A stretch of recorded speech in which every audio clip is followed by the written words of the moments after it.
Hoosier Trapper Outdoors is brought to you by Hoosier Trapper Supply. Visit HoosierTrapperSupply.com for all your trapping needs, including Charlie Mashek's Leatherwood Creek trapping scents and Hoosier Trapper deer scent.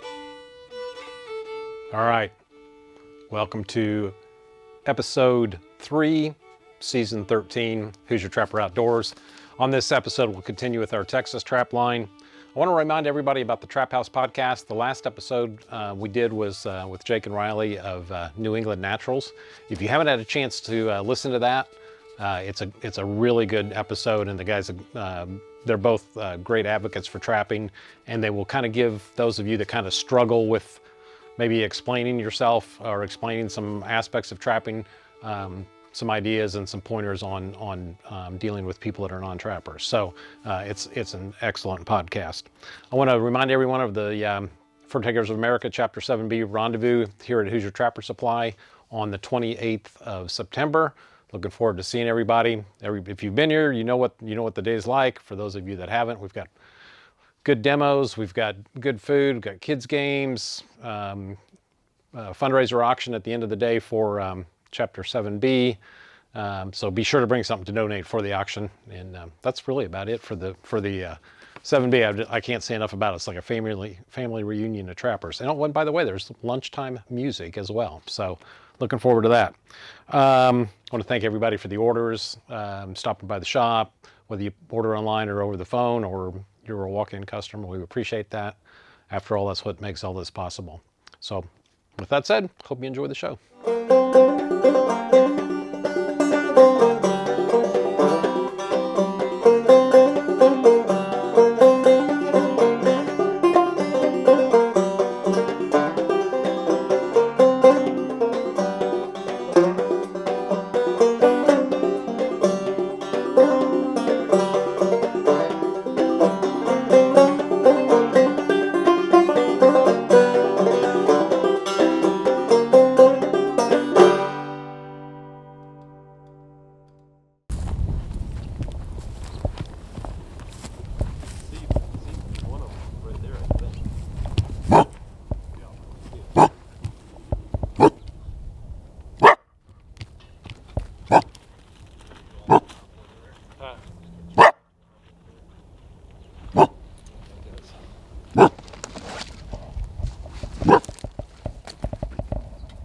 All right, check day 3, first coyote of the day.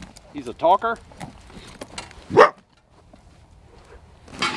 History on this spot right here was a year ago they had a dead cow over, I don't know, 50 yards behind me. There's nothing like that here. We have no draw station, but we just set this perimeter here, figuring to pick up a bobcat or of course a coyote, which is what we got. So it's anyways, take care of him. We'll show you the remake. He's got this really torn up. All right, here's the remake. So this was so torn up and all level. We drug this big flat rock over here. Justin stuck it right there and I worked off of that just to keep him from coming in from the backside. Dirt hole, top dog, put coyote carnage on there. Don't need any urine. The whole thing reeks of coyote pee. So good to go. See what happens the rest of the day. All right, here's the set right here, and we have staked almost everything solid on this trip, but there's a few places we have had to use a drag. There's just plain no way to get stake in the ground. You can see what Jake's standing on right there, that rock. That's just right below this road surface. So I pre-wrapped, I drug a log in and pre-wrapped on that, and we got a catch up here. He drug that up here pretty good, but I knew he wasn't going real far.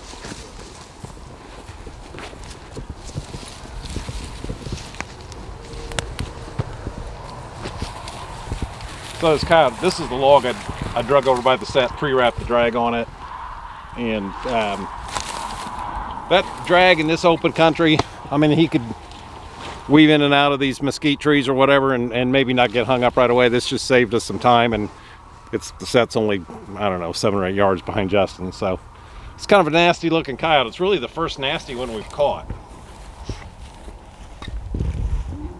Not quite sure what's going on with him, but he's kind of nasty. So we'll get him taken care of, and we'll show you the remake when it's done. There's of course, that's an undisturbed set for the most part. So we since he's on a dragon, he's away from the set. So anyways, get him taken care of. Coyote number 2 for check day 3.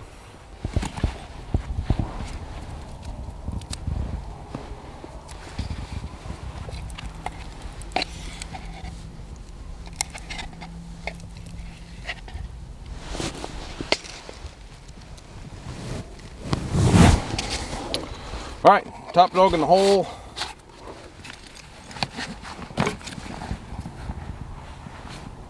I'm gonna put a little carnage on here for remake. He did have this kind of disheveled and the hole was filled up with dirt, so he was here long enough to do that. But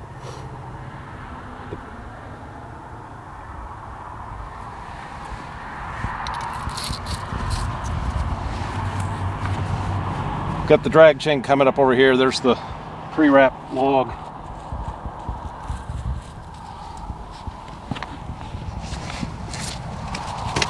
We're gonna call it good.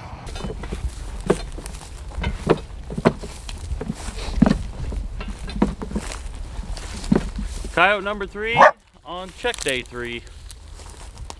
This is the spot that's been real hot for us the past couple days. We had a triple, then a quadruple yesterday, and just this one today in this area. We have about 10 traps spread out in this section. This is the furthest one down in this wash from the dead pile. So, but yeah, I had a hole punched in here. There's plenty of tracks running this embankment and bed, and so it's loaded with tracks, all leading up to those dead cows. I'm gonna take care of him, get the remake done, make sure I got my mighty dog in the hole, which I need to remake the hole because it's gone. He blew it out.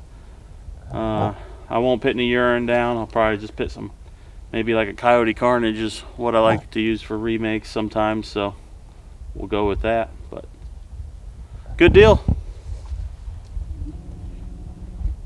I don't know if this is going to show up on the camera or not, but he is basically just caught by 2 toes. And these are a really good example of a time that it's a good thing to have a shock spring, because that takes all the direct pull off of that trap. So every time he pulls, that spring's going to give, and he just can't get a direct pull on that trap. So sometimes these that are marginally caught, that shock spring will definitely help keep him waiting for you. All right, got the remake done here. Just like I said, put the dirt hole back in there, some sheep's wool. Couldn't find the bait, so I went ahead and re-added some Mighty Dog. A couple drops of Coyote Carnage. We're gonna call it good. One thing to keep in mind in these river beds and stream beds and stuff when you make sets like this, that's sandy right there, but there are a lot of pebble rocks and things that could foul up your trap or get caught in your jaws or lever. Just be conscious of that and clear that out of the way. I throw all these rocks out of the way the best I can, because there's nothing worse than coming to a set and seeing it flipped off and having just the smallest little rock foul up your trap and you lost whatever it was. So yeah, even though you're sifting your dirt, make sure there's nothing around it that can roll in. So it happens sometimes, but we try and minimize that to our best. So load him up and move on. We got plenty of traps to check today, and so looking good so far. Proudly offering some of the world's finest small batch coffee, while supporting responsible trapping and sound conservation. Available at traplinecoffee.com. Never be without great coffee.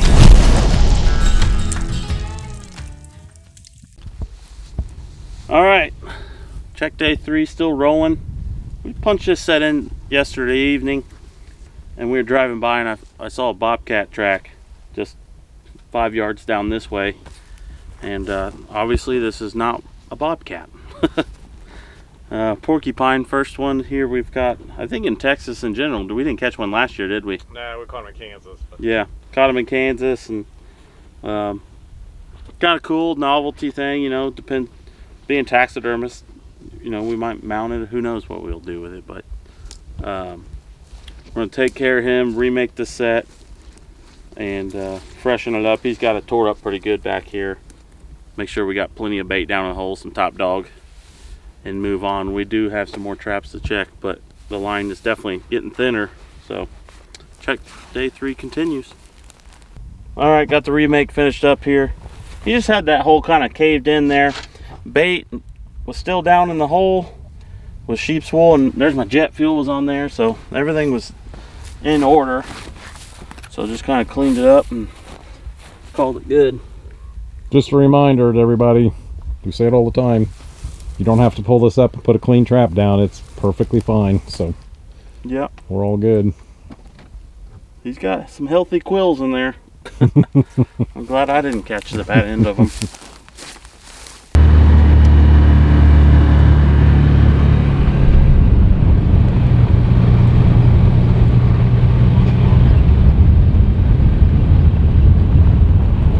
All right, so we're on this intersection right here, and even though your trap line may not look like Texas, any point that crosses pathways or travelways is going to be where you want to set. These have like a triangle in the middle, and a lot of times they'll set on the point, but there's something to be said for the corners, because animals, when they're traveling this way and he's going to go this way, he or she, they're going to cut the corner. They're not going to come clear out there. So if you stay on the inside of the bend or the curve or the turn, then you're probably more likely to have that trap right in front of him and hopefully smell your attractant. We are trying to stake pretty much everything solid on this trip. As you can see, it's pretty wide open. The drag's going to be potentially challenging to find something. So we'll see if we can get this in.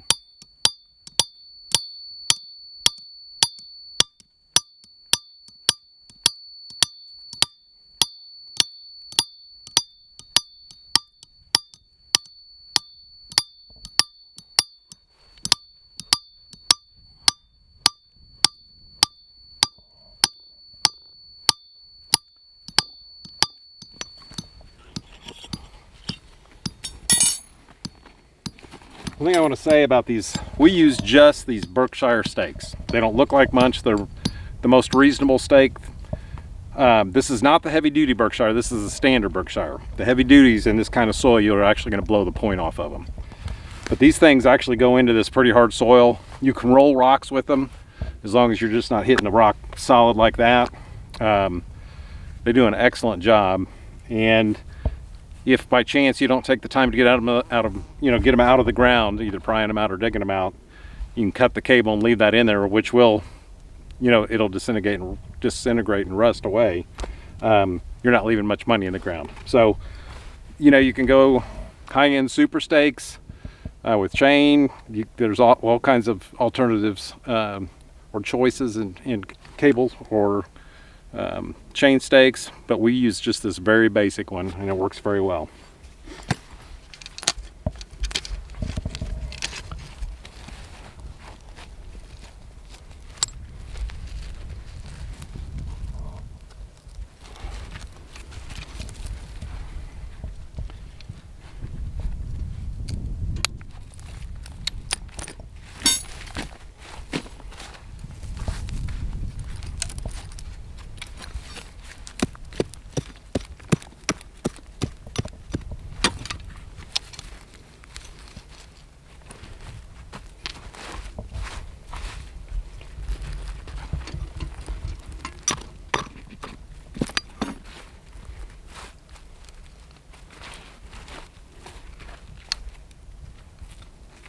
Gotta be real careful with these small rocks so you don't have something fouling up your trap.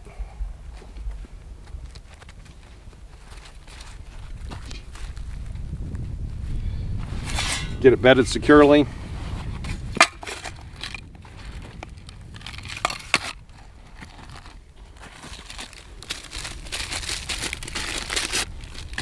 I'm using wax paper for a cover, pan cover.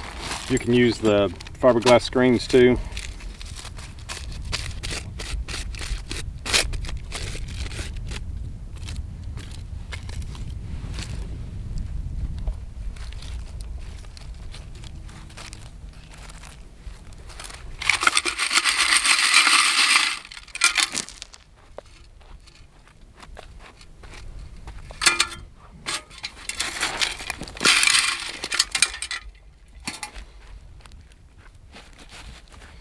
Now, I should have probably talked about that before I covered the trap.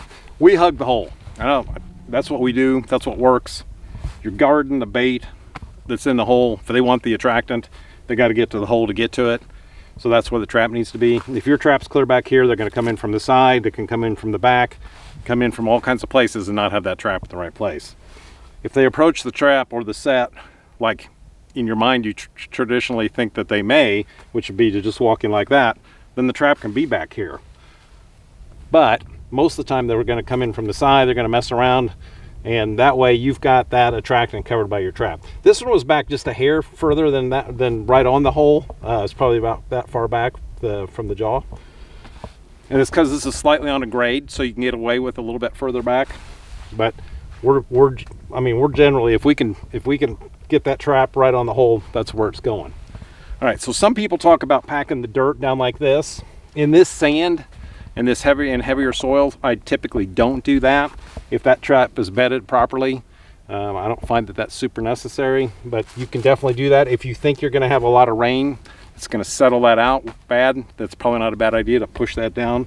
But this is pretty heavy sand, so which is gonna kind of pack itself as you're sifting it. So, you know, not everything's written in stone. You got to be able to assess what you're doing when you're making your set. So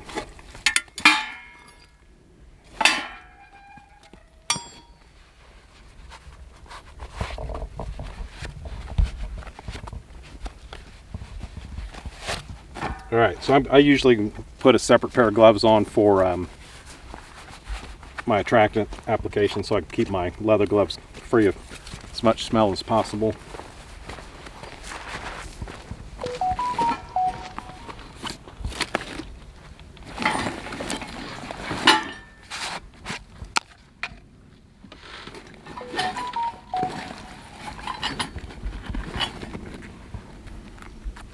My hole, I try to get the hole as deep as possible because you want that bait down there at the bottom to keep them working.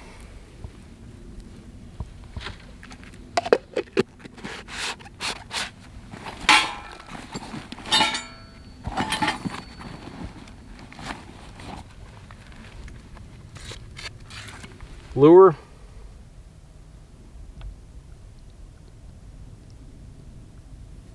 You can put it up on the top edge here. If it goes down in the hole, that's fine too. If you have trouble with animals wanting to roll on your sets or whatever, then get your lure down in the hole. Don't put it up here on the top edge. Little bobcat urine, which will work on foxes, coyotes, and bobcats.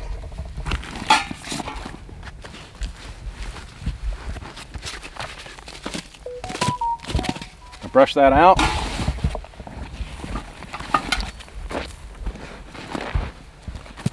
Good to go.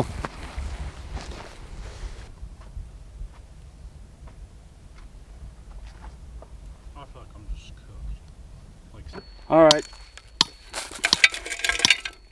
In the middle of putting this set together. Down to this real sandy bottom. The road that we're traveling's going this way. Then there's this drainage that we're on. There's tracks. Basically X marks the spot. Jake's behind me, punching one in. I'm gonna punch one in here. Dirt hole set.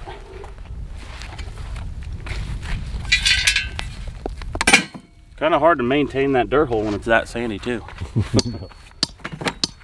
But some lure gloves. Going with the old trusty Top Dog. One of our standard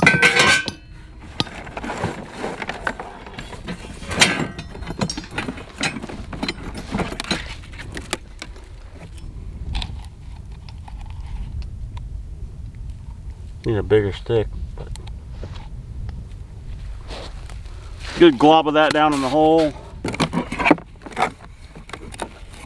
And then got some sheep's wool here. We sell this. It's fairly cheap, and it's a great attractant just by itself even, but it's also good as a lure holder if you're putting that and putting lure on it. There's so many ways you can use it, but I like the visual of it. Looking down in the hole alone is pretty cool. Then we're going to top it off with some of the jet fuel.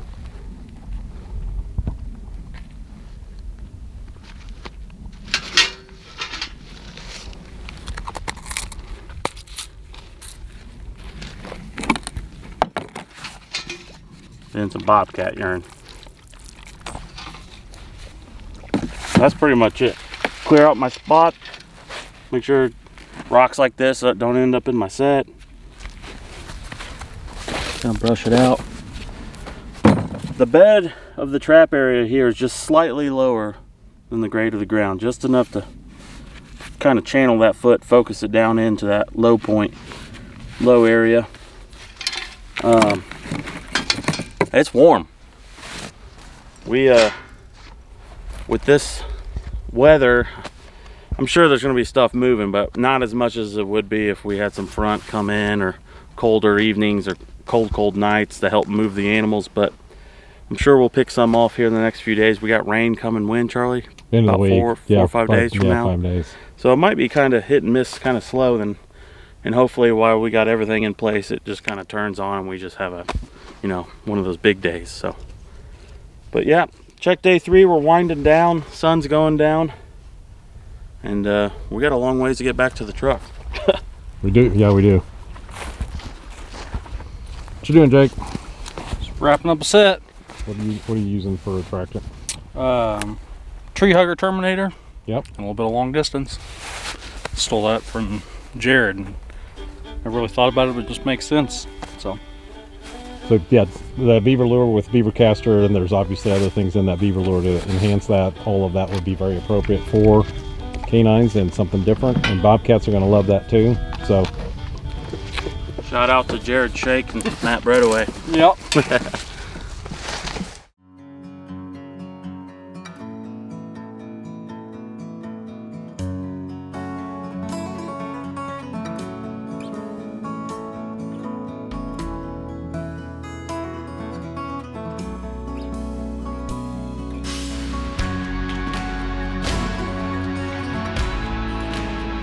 Hags Trapping Products by J3 Outdoors, the most versatile and efficient trapping devices on the market.